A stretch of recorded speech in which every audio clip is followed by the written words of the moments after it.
Shalom, hari ini saya akan membahas Matius 18 ayat 21-35. Kemudian datanglah Petrus dan berkata kepada Yesus, Tuhan, sampai berapa kali aku harus mengampuni saudaraku jika ia berbuat dosa terhadap aku? Sampai 7 kali? Yesus berkata kepadanya, Bukan, aku berkata kepadamu, bukan sampai 7 kali, melainkan sampai 70 kali 7 kali. Sebab hal kerajaan surga seumpama seorang raja yang hendak mengadakan perhitungan dengan hamba-hambanya. Setelah ia mulai mengadakan perhitungan itu, dihadapkanlah kepadanya seorang yang berhutang 10.000 talenta. Tetapi karena orang itu tidak mampu melunaskan hutangnya, raja itu memerintahkan supaya ia dijual beserta anak istrinya dan segala miliknya untuk membayar hutangnya. Maka sujudlah hamba itu menyembah dia. Katanya, sabarlah dahulu, segala hutangku akan kulunaskan. Lalu tergeraklah hati raja itu oleh belas kasihan akan hamba itu, sehingga ia membebaskannya dan menghapuskan hutangnya. Tetapi ketika hamba itu keluar, ia bertemu dengan seorang hamba lain yang berhutang 100 dinar kepadanya. Ia menangkap dan mencekik kawannya itu. Katanya, bayar hutangmu. Maka sujudlah kawannya itu dan memohon kepadanya, sabarlah dahulu, hutangku itu akan kulunaskan. Tetapi ia menolak dan menyerahkan kawannya itu ke dalam penjara sampai dilunaskannya hutangnya. Melihat itu, kawan-kawannya yang lain sangat sedih, lalu menyampaikan segala yang terjadi kepada tuan mereka. Raja itu menyuruh memanggil orang itu dan berkata kepadanya, Hai hamba yang jahat, seluruh hutangmu telah kuhapuskan karena engkau memohonkannya kepadaku. Bukankah engkau pun harus mengasihani kawanmu seperti aku telah mengasihani engkau? Maka marahlah tuannya itu dan menyerahkannya kepada algojo-algojo sampai ia melunaskan seluruh hutangnya. Maka Bapakku yang di sorga akan berbuat demikian juga terhadap kamu, apabila kamu masing-masing tidak mengampuni saudaramu dengan segenap hatimu.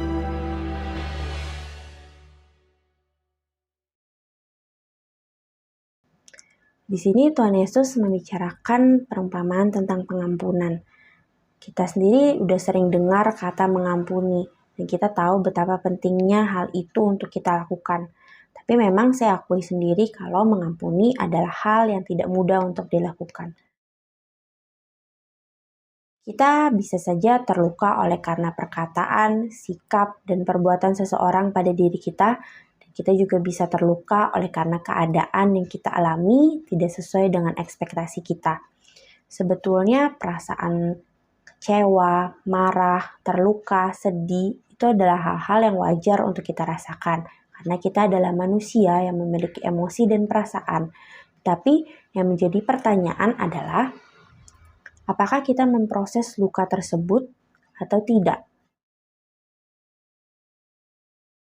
Ketika kita tidak memproses luka yang kita rasakan, luka tersebut akan terus tertanam di dalam hati kita dan menjadi akar pahit dan memberikan efek negatif dalam kehidupan kita. Seperti yang dikatakan di dalam Efesus 4 ayat 31, segala kepahitan, kegeraman, kemarahan, pertikaian, dan fitnah hendaklah dibuang dari antara kamu. Demikian pula segala kejahatan.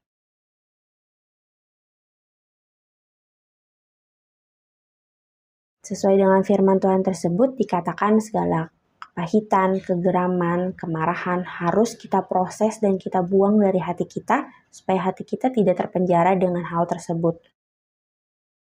Untuk memproses luka hati, maka kita harus melakukan pengampunan. Pengampunan sebenarnya adalah sebuah pilihan, di mana kita secara sadar memilih untuk mengampuni perbuatan orang tersebut dan juga orang itu. Terlepas dari apakah orang itu layak menerima pengampunannya atau tidak. Sesungguhnya mengampuni juga bukan berarti kita membenarkan perbuatan atau kesalahan orang tersebut, tetapi kita membebaskan penjara di hati kita supaya kita bisa melangkah maju. Pengampunan juga dimulai dengan kita menyadari peristiwa tersebut, lalu dengan jujur mengakui perasaan yang kita rasakan dan membawa rasa sakit itu kepada Kristus dan meminta Tuhan untuk membantu kita memberikan pengampunan kepada orang yang telah menyakiti kita berkali-kali. Proses ini memang harus terus diulang seperti yang Tuhan Yesus katakan kalau kita mengampuni harus 70 kali 7 kali. Sampai di satu titik ketika kita mengingat peristiwa tersebut, kita sudah tidak merasakan rasa sakit lagi. Lalu, mengapa kita harus mengampuni? Kita harus mengampuni karena Allah sudah terlebih dahulu mengampuni kita.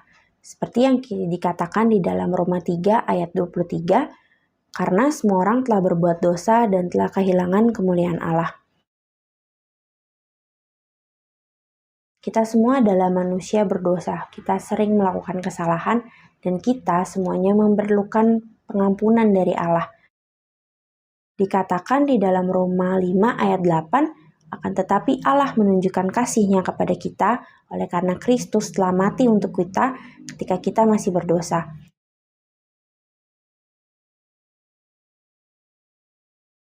Kita sebagai manusia berdosa sering menyakiti perasaan Allah, tapi Allah mau mengampuni kita dengan memberikan anaknya Tuhan Yesus di atas kayu salib untuk menebus dosa kita.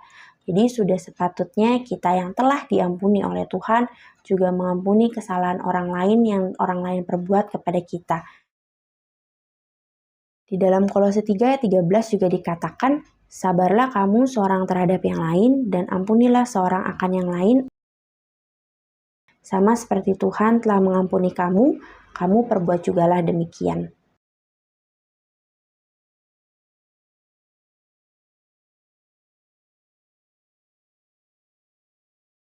Lalu kita juga harus mengampuni karena itu adalah perintah Tuhan bagi kita. Tuhan memerintahkan kita untuk saling mengasihi, seperti yang tertulis di dalam Yohanes 13 ayat 34-35. Aku memberikan perintah baru kepada kamu, yaitu supaya kamu saling mengasihi, sama seperti aku telah mengasihi kamu, demikian pula kamu harus saling mengasihi. Dengan demikian, semua orang akan tahu bahwa kamu adalah murid-muridku, yaitu jikalau kamu saling mengasihi.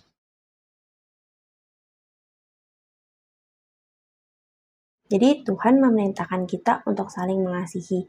Ketika kita membenci seseorang, kita tidak mungkin bisa mengasihi dia, dan kita menjadi tidak taat kepada perintah yang Tuhan katakan pada kita. Jadi mari kita coba untuk belajar mengampuni kesalahan orang lain yang orang lain perbuat pada kita.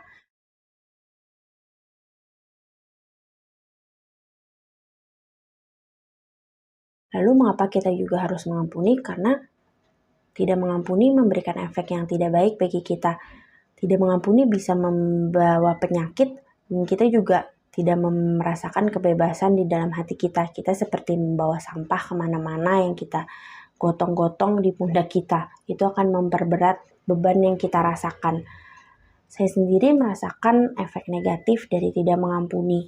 Dulu saya pernah disakiti oleh satu orang, dan saya tidak mengampuni dia selama bertahun-tahun sampai saya jatuh beberapa kali di dalam titik depresi dan harus minum obat psikiater. Ketika pada tahun 2021 saya memutuskan untuk mengampuni orang tersebut walaupun tidak mudah, tapi Tuhan menolong, saya merasakan hati yang plong, hati yang lega. Saya pada akhirnya tidak usah minum obat-obatan dari psikiater lagi, dan saya terbebas dari depresi. Jadi segitu buruknya efek tidak mengampuni orang lain dan efek menyimpan akar kepahitan di dalam hati kita. Kalau kita mau belajar tentang mengampuni, kita bisa mengambil contoh yaitu Esau. Esau dan Yakub. Esau waktu itu dibohongi oleh Yakub 2 kali. Yakub mengambil apa yang harusnya menjadi hak Esau. Dan Esau bersumpah untuk membunuh Yakub. Tetapi bertahun-tahun mereka tidak berjumpa, Esau diproses Tuhan. Dia sudah tidak menyimpan kepahitan dan luka yang dia rasakan terhadap Yakub, tapi dia memilih untuk mengampuni adiknya. Apakah waktu itu Yakub udah minta maaf sama dia? Belum, karena kan mereka juga belum berjumpa. Tetapi Esau mengambil keputusan sendiri untuk mengampuni walaupun adiknya belum meminta maaf kepada dia.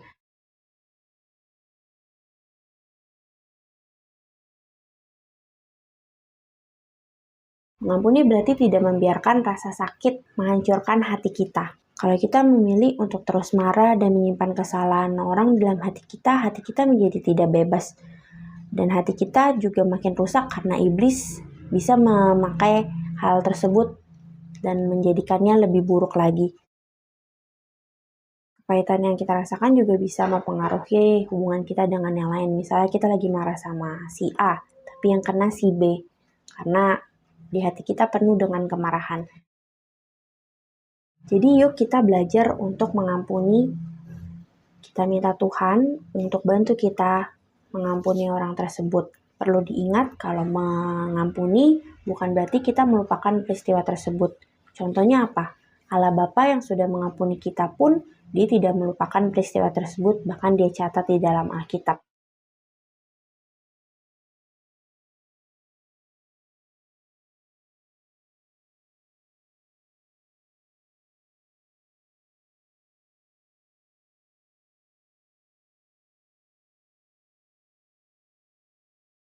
Sekian, terima kasih.